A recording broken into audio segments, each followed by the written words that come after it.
Šodien atjaunināju. Pirmoreiz pie tā cirīša pieķēros. Pirms tam bija arī Kriša Dubrovska cirvīts atjaunināts. Šodien pieķēros pie šāda. Bija tādā graužā stāvoklī bija. Jā, tāds viņš izskatās tagad. Šādā veidā.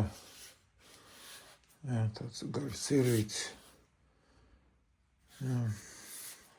Mūsu mednieku mājai. Un tā. Uzvesināja arī, protams, ka te var... Jā, ka puši bija.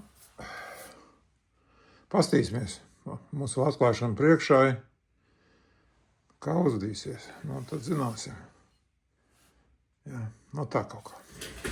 Vēl apkalpo, protams.